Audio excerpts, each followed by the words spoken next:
अस्सलाम वालेकुम class 3। I hope कि आप सब बच्चे बिल्कुल ठीक होंगे। तो आज हम पढ़ेंगे साइंस का चैप्टर नंबर 11 का नेक्स्ट पार्ट।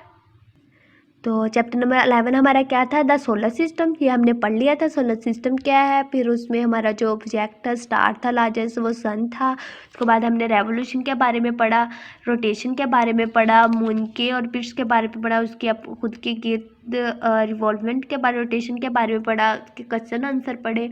और तो अब हम पढ़ेंगे नेक्स्ट पेज नंबर 72 पे दिया हुआ है डे एंड नाइट। तो day and night, day and night when the earth orbit the sun, जब जो अर्थ है ऑर्बिट यानी कि घूमती है सन के गिर्द, सूरज के, इट स्पिन अराउंड, वो खुद के गिर्द भी क्या कर रही होती है, स्पिन कर रही होती है, घूम रही होती है। तो ये हमने पीछे भी पढ़ लिया। तो so part of earth is always facing the sun, earth का जो पार्ट होता है, हिस्सा होता है, ऑलवेज फेसिंग द सन, हमेशा क्या है, सन को फेस कर रहा होता है।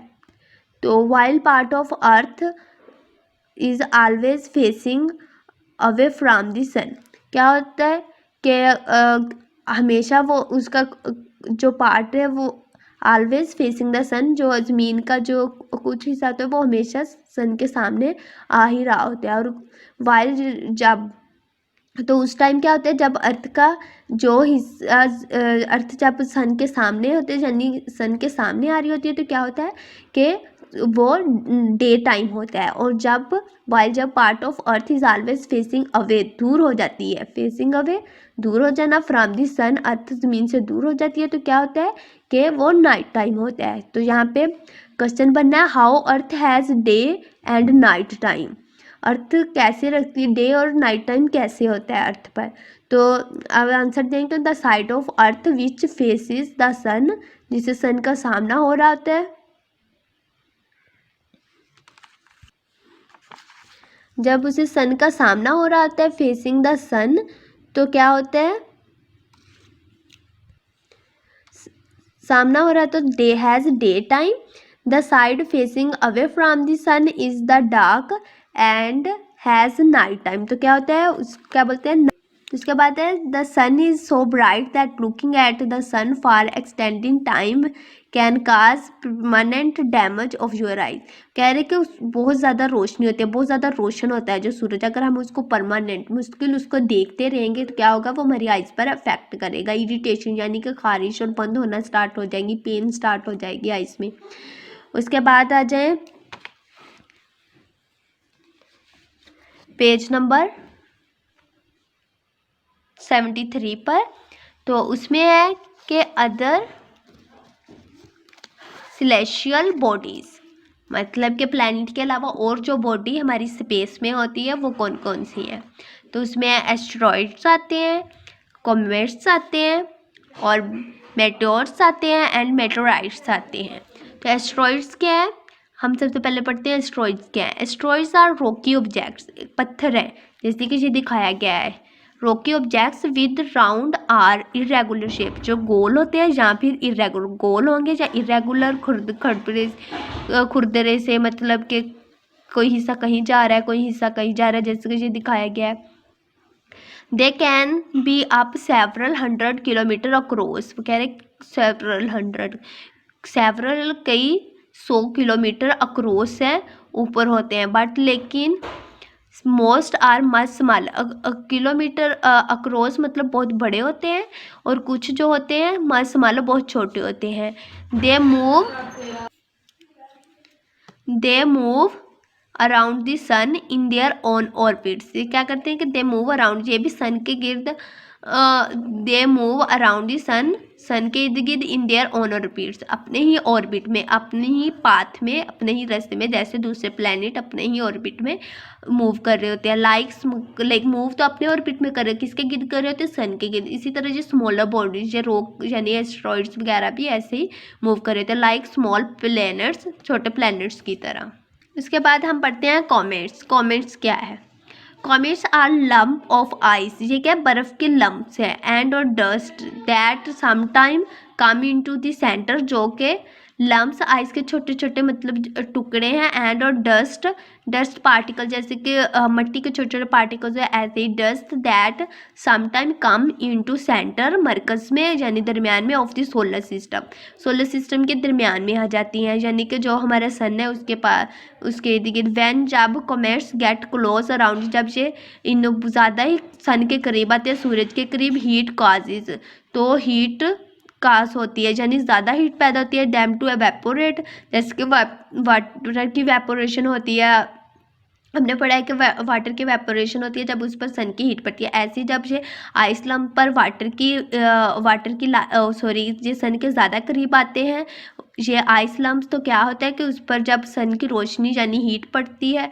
लाइट पड़ती है, तो क्या होता है वो हीट अप हो जाते हैं और एवेपोरेट हो जाते हैं यानी गैस की शक्ल में आ जाते हैं। Just of gas and dust form long tails that we can see from earth, जिनको हम फिर अर्थ से देख सकते हैं यानी ज़मीन से देख सकते हैं। और दीज टेल्स कैन समटाइम भी वेरी लॉन्ग, और ये जो टेल्स है बाज़ का क्या करेंगे वेरी लॉन्ग, बहुत, ये देखें ये जैसे ये नज़र आ रही हैं तो वेरी लॉन्ग नज़र आती हैं। ये जो डस्ट पार्टिकल जो सन के सामने आ गए थे तो उन्होंने हीट अप तो क्या हो गया वो बहुत डार्क हो जाते हैं और हमें ज़मीन से नज़र आते हैं। और ये हैं उसे लम्प्स, आइस लम्प्स हैं जो कि हीट अप हो गैस की शक्ल में आ जाते हैं। उसके बाद है meteors and meteorites. Meteors are what we call shooting star. Shooting star कुछ तारे हम रात को एकदम बड़ी स्पीड से आते हैं और फिर गायब हो जाते हैं, उनको बोलते हैं शूटिंग स्टार। वो क्या होते हैं मेट्रोर्स होते हैं।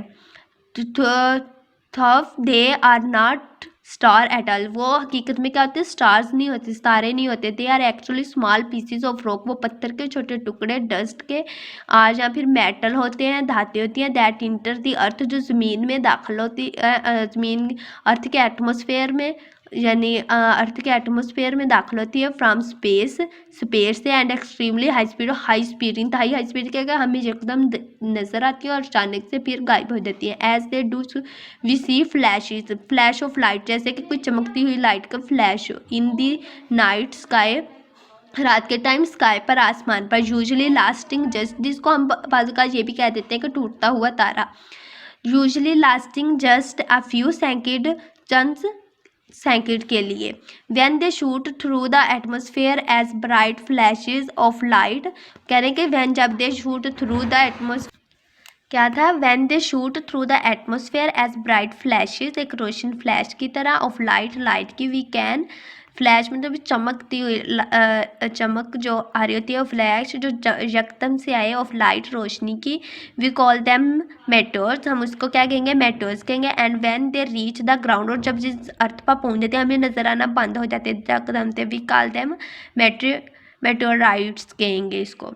तो अब आते हैं हम क्वेश्चन आंसर की तरफ। तो पहला क्वेश्चन क्या है, व्हाट आर एस्टेरॉइड्स। एस्टेरॉइड्स क्या है, तो हमने इधर ही पढ़ा था कि asteroids are rocky object with round और इरेगुलर शेप्स।